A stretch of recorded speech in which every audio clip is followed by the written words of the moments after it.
Bill 111 was introduced by Governor Dunleavy last Friday, and he says it would not create new salmon farming, but rather mom and pop operations, including things like trout and tilapia farming. Previous fish farming legislation has faced opposition, and so has this new bill.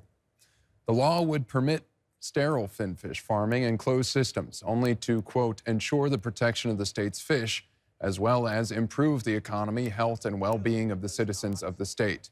In a video released this afternoon, the governor said the goal of such legislation would not be to create salmon farms, nor to compete with the current salmon industry, but rather to address food security concerns in the state and to displace imports from the lower 48. In the past, legislators and those in the fishing industry have raised concerns about finfish farming in Alaska and how it might disrupt ecosystems. This bill is no different, with several lawmakers, including Speaker of the House Bryce Edgman and Senator Bill Wielikowski, speaking out in opposition.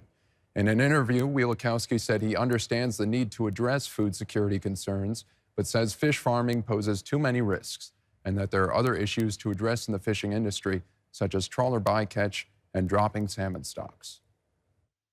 The only fish we can grow is a goldfish. Yet, we import catfish. We import tilapia. We import other types of fish grown in other places in the world. Why not grow trout here in Alaska for Alaskans' consumption? We'll have a better product. We'll have another small growth industry. There's tremendous concern. We've got probably the best fishery in the world here in Alaska.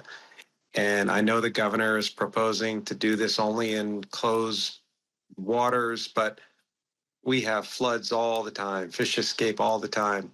Haven't you ever seen Jurassic Park, right? Things happen that you can't predict, and I think it's a risk to our fishery. The bill was introduced in the state Senate and referred to the resource committee that Wielikowski sits on.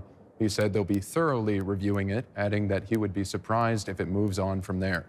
We reached out to Dunleavy for an interview, and they referred us to the video they released this afternoon.